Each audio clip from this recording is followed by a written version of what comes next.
Hello everyone, मैं doctor प्रगति गुप्ता और आज हम आपको मिलवाएंगे अपने पेशेंट से जिन्होंने बहुत अच्छी रिकवरी शो की है 15 डेज़ के ट्रीटमेंट के अंदर। तो हम आज बात करेंगे तजिंदर जी से, उनका केस के बारे में डिस्कस करेंगे कि एग्जैक्टली किडनी की दिक्कत डायग्नोज कैसे हुई, क्या क्या चेंजेस महसूस कर रहे थे, कैसे उन्हें पता चला और अब आगे की प्रोग्रेस कैसी चल रही है। तो इसी सब के बारे में हम डिस्कस करेंगे तजिंदर जी से।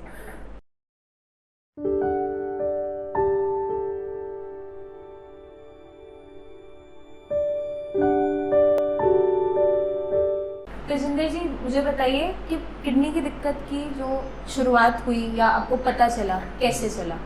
मेरा बीपी हाई रहता था, तो मैं बीपी ठीक कराने डॉक्टर के पास दिखाने गया, तो उन्होंने कहा कि आप ये टेस्ट कराओ। तब मेरे को पता चला कि मेरी किडनी की प्रॉब्लम। तो फर्स्ट टाइम आपने ये केएफटी करवाया था? हाँ जी। जब 6 आया क्रिटिनिन उस टाइम पे इनिशियली स्टार्टिंग में जब आपको पता चला था, ठीक है। और डायबिटिक आप लंबे टाइम से रहे? 21 साल से डायबिटिक। 21 साल से डायबिटिक। तो शुगर आपकी कंट्रोल में रहती थी या फ्लक्चुएट करती थी? फ्लक्चुएट करती थी, लेकिन तकरीबन कंट्रोल में रहती थी। ठीक है। उसके लिए हमेशा से टैबलेट्स लेते थे या इंसुलिन भी लेनी पड़ी? इंसुलिन पे नहीं जाना पड़ा। फैमिली हिस्ट्री भी रही है कोई डायबिटीज की? मेरे मदर को, मेरे फादर को, मेरी सिस्टर्स को, सबको डायबिटीज रही है, ठीक है। तो जब आपको फर्स्ट टाइम पता चला था, दिसंबर में डायग्नोस हुआ था कि क्रिटिनिन अचानक से 6 पहुंच गया, जी जी, उस टाइम पे कोई फिजिकली सिम्टम्स थे आपकी बॉडी में? नहीं, कुछ नहीं थे जी, सिर्फ बीपी आई था। सिर्फ बीपी बढ़ना स्टार्ट हुआ था। और बीपी की तकलीफ कब से है, लगभग कितने टाइम से? 3-4 साल से। 3-4 साल। मेडिसिन खाते थे उसके लिए कुछ? मेडिसिन तो मैंने इतनी ज़्यादा ली नहीं कभी। बीपी की दवाई कोई खाई है? नहीं खाते थे? नहीं खाई। एज सच नहीं खाई, ठीक है।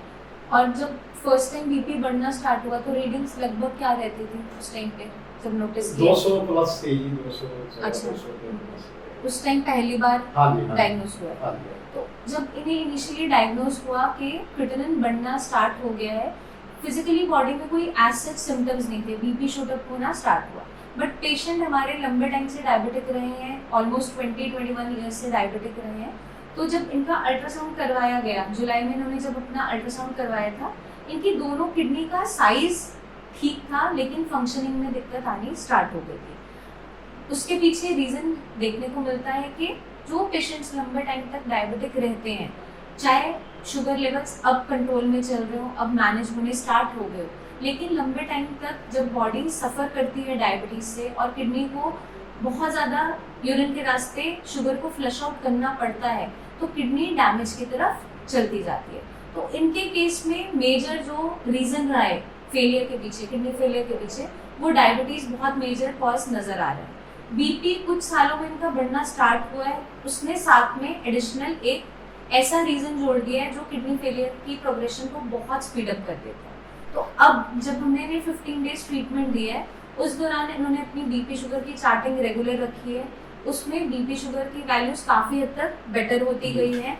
और अब जब चीज़ें कंट्रोल में चल रही है तो ऑटोमेटिकली आप देखेंगे इनकी रिपोर्ट्स में वो रिजल्ट्स विजिबल हैं। तो हमें जब भी ट्रीटमेंट करना है, इलाज करना है, हमेशा रीज़न का करना है, ना कि क्रिटिनिन का। पेशेंट की बॉडी की स्ट्रेंथ देखते हुए डाइट रखी जाती है पेशेंट की। इनिशियली 15 डेज़ के लिए इन्हें हमने प्रोटीन फ्री डाइट पे रखा था, क्योंकि एज सच पेशेंट कोई ज़्यादा सिम्टम्स वीकनेस के कंप्लेन नहीं कर रहा था। अगर वहीं ये पेशेंट वीकनेस की कंप्लेन कर रहे होते तो लाइट प्रोटीन इनिशियली हमें डाइट में रखना पड़ता है। वो पेशेंट टू पेशेंट वेरी करता है कि कंडीशन कैसी है। तो अब जैसे आपकी कंडीशन है, जो हमारे क्रिटिनिन वैल्यूज 5.49 थी, यूरिया 103 था 12 अगस्त जब हमने ट्रीटमेंट स्टार्ट किया। आफ्टर 15 डेज जब अब हमने टेस्ट करवाया, उसमें आपका क्रिटिनिन 3.10 और यूरिया 65 आ गया। तो रिकवरी हमारी अच्छी चल रही है, प्रोटीन भी 2+ से 1+ हो गया। अगर प्रोटीन 2+ से 1+ आया है तो ये इंडिकेट करता है कि आपकी किडनी अब रिकवरी की तरफ जा रही है। इसी प्रोटीन को हमें बिल्कुल मिल रहा है। एक बार वो चीज़ हम अचीव करते हैं तो किडनी हमारी एक स्टेबल पोजीशन में आ जाएगी। उसके लिए हमने थोड़ा सा ध्यान रखना है, जो हमारे एंड पे लापरवाही हो रही है, हमारे बाइकार्बोनेट फॉल कर रहे हैं, 19 आ रहा है ना, नॉर्मल वैल्यू 22 से 29। तो उसके लिए हम चाय जो ले रहे हैं एक कप भी, वो इस 15 दिन के लिए बिल्कुल बंद कर रहे हैं, ठीक है। दूध ले सकते हो, दालें ले सकते हो, लाइट प्रोटीन अब मैं स्टार्ट करवा रही हूँ, क्योंकि अब हम एक थोड़ा सा कंपैरेटिव सेफर जोन में आ गए, राइट। ठीक है। तो अगर हम इन गाइडलाइंस को आगे भी फॉलो करते हैं तो हमारी किडनी बची रहती है आगे के लिए, ठीक है। उसी को हम मैनेज करते हुए सालाइन का ट्रीटमेंट कर रहे हैं, लाइट प्रोटीन डाइट स्टार्ट कर रहे हैं। यूरिन में प्रोटीन अब 1+ हो गया है, इसको हमें बिल्कुल नित तक लाना है ताकि किडनी पे जो ऑनगोइंग डैमेज है, चाहे बीपी है चाहे शुगर की वजह से है, वो कम्प्लीटली रुक जाए और किडनी एक स्टेबल पोजीशन में आ जाए।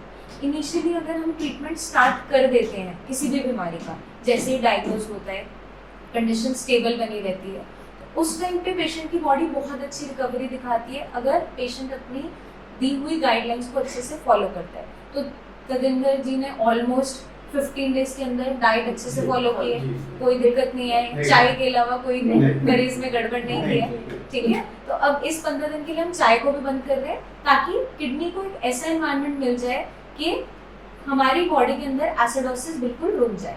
अगर आपका सीरम बाइकार्बोनेट वैल्यूज फॉल करती है तो उस कंडीशन में पेशेंट की बॉडी जाती है मेटाबॉलिक एसिडोसिस की तरफ, और एसिडोसिस जब भी होगा बॉडी के अंदर एसिड बढ़ेगा, किडनी को कभी भी रिपेयर नहीं करवाने देगा। यही बेसिक रीजन होता है चाय बंद करने के पीछे, क्योंकि चाय पत्ती जो है वो कम्प्लीटली एसिडिक फूड में काम करते हैं, इसीलिए आपके लिए दूध गड़बड़ नहीं इतनी देगा जितनी चाय पत्ती देगी। तो हम मिल्क अलाउ कर रहे हैं, 50 to 100 ml ऑफ मिल्क ले सकते हो आप डेली अपनी डाइट में।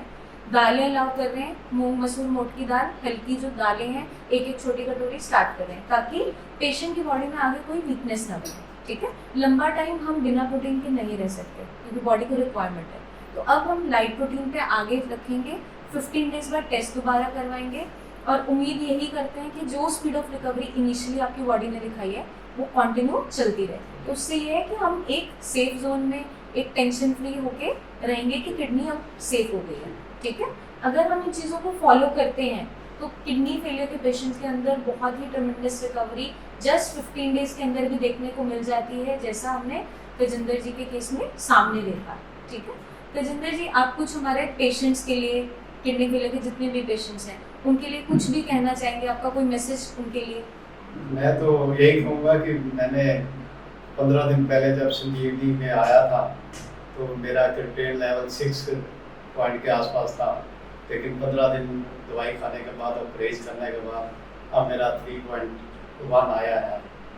तो मैं तो होप करता हूँ कि इनकी दवाई अच्छी लगेगी और मैं अपना आगे फॉलो करता हूँ। इसीलिए हमें कभी भी जब इलाज करना है, जब आप फर्स्ट मीटिंग में आए थे, क्रिएटिनिन का इलाज कभी नहीं करना है, उसके पीछे छुपे हुए रीजंस पे वर्कआउट करना है जिस वजह से आपकी किडनी खराब हो रही है। आपके केस में डायबिटीज एक बहुत बड़ा कॉज है, अभी भी हमारी शुगर कभी कभी फ्लक्चुएट कर जाती है, उसको मैनेज करते हो रखना।